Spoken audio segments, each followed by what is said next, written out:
بسم الله الرحمن الرحيم. الحمد لله رب العالمين، الصلاة والسلام على أشرف المرسلين نبينا محمد وعلى آله وصحبه أجمعين. أما بعد، أيها الإخوة والأخوات، السلام عليكم ورحمة الله وبركاته. رسالتي للإخوة والأخوات والشعب الكريم، شعب السودان جميعا في العالم كله وخاصة في السودان. رسالتي هي رسالة شكر حقيقة أبعثها لكم من خلال أنا أختكم في الله سعاد من السويد. من خلال أنا من الشعب الذي يواجه في هذا الوقت مشاكل عديدة واضطهاد وتقتيل ومشاكل كثيرة كما تعلمون، لا يخفى عليكم، والعالم يتكلم في هذا الأمر. وأنا أحببت فقط أشكركم على استضافتكم لشعبنا من شعب تيغراي، شعب النجاشي، شعب أهل الكتاب في بلادنا. كما تعلمون، نجاشي الذي استقبل الناس أيام ما احتاجوه من الصحابة الكرام رضوان الله عليهم عندما أتوا إلى الحبشة، وكانوا محتاجين في هذا الوقت إلى المأوى، إلى الأمان، مضطهدين في دينهم وفي وجودهم كبني آدمين، ولذلك استقبلهم بحفاوة كبيرة جدا. كما تعلمون، أنتم تعلمون التاريخ، تاريخ الهجرة إلى الحبشة الأولى والثانية، ولله الحمد. شعبنا شعب مضياف، شعب طيب، شعب عانى كثيرا في هذه الدنيا منذ أن وجد في هذا الأرض لأسباب كثيرة وعديدة كما تعلمون، مثل كل الشعوب.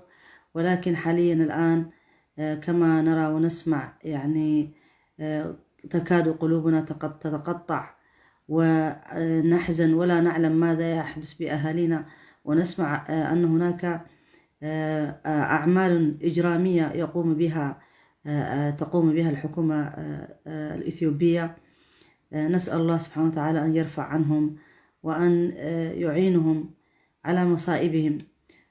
فلذلك يعني أنا أحببت فقط من هذه الكلمات البسيطة أني أشكر الشعب السودان، شعب السودان دائما الذي يقف مع كل الشعوب حقيقة، يستقبل كل الناس، يستقبلهم، لا ينظر إلى أديانهم ولا إلى نوعيتهم من الناس، يستقبل كل الناس. استقبلتم كثيرا أيام منغستو وأيام أخرى أيضا. فحقيقة أنتم شعب أبي وكريم ومثال يحتذى به حقيقة في زمن أصبح فيه حتى أقرب الناس تتخلى عنك في هذا الزمن. فلذلك نحن عاوزين نشكركم. وكل الناس قالوا لي يعني لو سمحتي بما أنك تتكلم العربي يعني شوية وصلي لهم سلامنا وتحياتنا وشكرنا إنه استقبلنا شعب السودان بحفاوة كبيرة رغم ظروف السودان كما نعلم جميعا.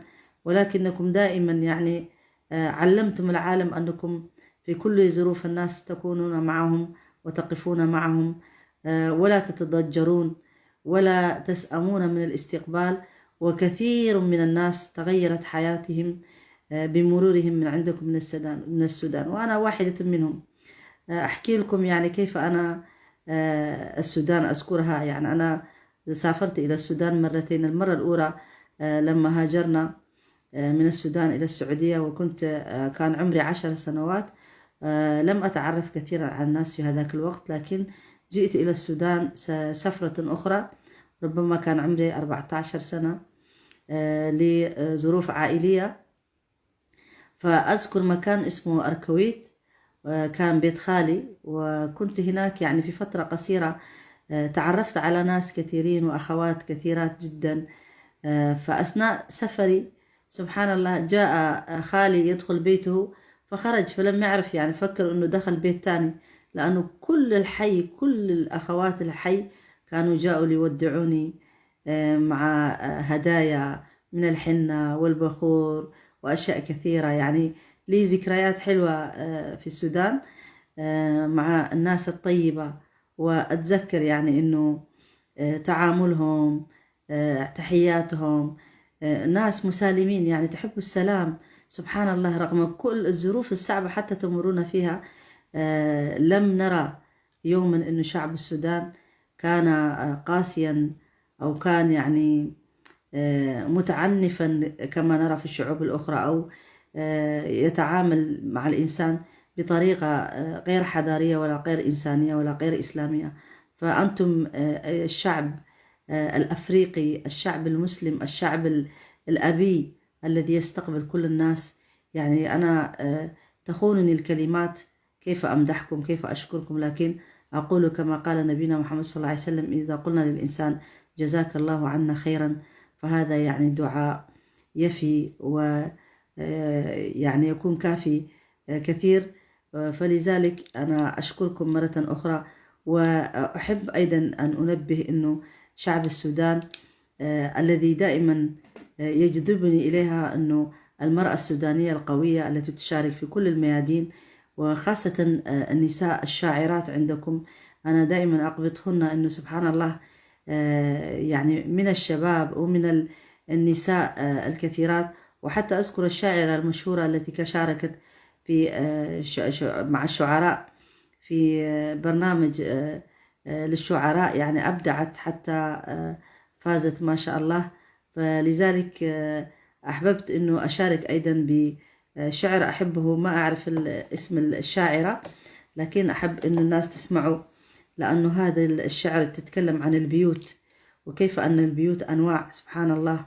وأنا يعني حقيقة قلبي يتقطع على هؤلاء الناس الذين فقدوا بيوتهم، تركوا أهاليهم، تركوا كل شيء وراءهم، وليس لديهم أي شيء إلا أن الله سبحانه وتعالى أعانهم بأن أنتم تفاعلتم معهم، بأن استقبلتوهم.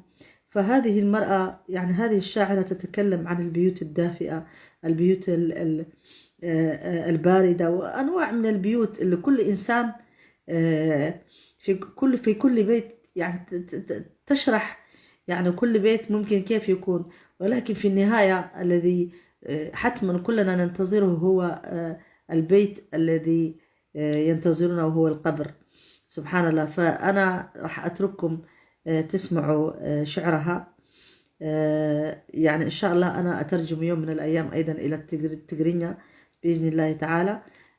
فأنا أتكلم ناطقة التجرينيا، وأتكلم الأمحرية واللغة السويدية، وكذلك اللغة الإنجليزية ضعيف. فأحب أنه التراث السوداني، أنا الأدب السوداني يعجبني جدا، وخاصة المرأة القوية فيه التي تشارك في كل الميادين. ونحن أنتم قدوتنا، ونسأل الله سبحانه وتعالى أن يرفع عنا هذا الغم والهم الذي نحن فيه. وبارك الله فيكم، جزاكم الله خير. أترككم تسمعوا للشاعرة شعرها الجميل، ولكن مع الأسف أنا دورت على اسمها فلم أجده. مناي الدنيا سترة وبيت، وأصل البيت حنان وأمان مودة وريت. محال البيت يكون بس طين وزنك وحيط، ولا ممكن يكون سكر وصلصة وزيت. كلام البيت كلام تاني، كلام إحساس مقدس وشرعي رباني. وليد إنسان عزم ويختار، فتح باب قلبه لماني، وبنى العش الصغير طمني آواني. بيوت الدنيا مختلفات وما كل البيوت واحد، في بيت دافي وبيت بارد، وبيت عمران هوا وتحنان، وبيت جامد. بيوت مليانة فرحة وحب وخير وأمان، بيوت عدمانة من الود زمن مسكونة بالأحزان. بيوت زاهية، بيوت واهية، بيوت لاهية، بيوت تديك سلام وأمان عشان فيها النفوس صافية وفيها التقوى والإيمان. بيوت متروسة مال وأثاث وخالية من الأمل والناس. بيوت لا لمبة لا بوتجاز، وناس لطاف حنان ولزاز. في بيت عالي وحوشه كبير، وليه غفير وخير وفير، وسيد وزير، وبيت من طين وفي راكوبته بس فت زير، ورغم الساكن دول مسكين بس حقانة عنده ضمير. بيوت البهجة عنوانة وطول اليوم ضحك وهزار، بيوت طوالي حرقانة ومولعة زي تقول من نار. بيوت بتراعي حق الجار وفيها من الخيار أخيار، بيوت لا بتعرف الجيران ولا بتستطلع الأخبار. بيوت تمليك، بيوت إيجار، وما بتلقاها بالهين، ولازم تكرم السمسار. شوف في سكتك كم بيت، في كل البيوت أسرار. في بيت مسكون وبيت فاضي، وبيت جاحد وبيت راضي، وبيت مشكلته معروفة ووصلت محكمة وقاضي عشان 10 سنين هانت وكل واحد بقى في وادي. في بيت حدادي مدادي ما ساك منه غير 2، وبيت مليان تقول نادي. في بيت سكانه متآلفين على الحلوة وعلى المرة، وبيت سكانه مختلفين وما بيتفقوا بالمرة. بيت ستو مرض ضيفان مرض سترة ما بتستاهل الهجران ولا بتستاهل الضرة. وبيت ستو دوام بتباري في النسوان، تحم من حلة لحلة، لا بتعرف تكرم الضيف ولا بتورق الخضرة. في بيت محروم من الأطفال ومن ضحكة عيون حلوين، وكل يوم ناسه عند دكتور كبير تعبوا 2,000,000، وبيت أطفاله زي 20 ومحتاجين وحقوا راسه ما لاقين، وبس عايشين على الله وما قادرين يسدوا الدين. ناس تانين مرتاحين وهم في الدنيا ما شايلين.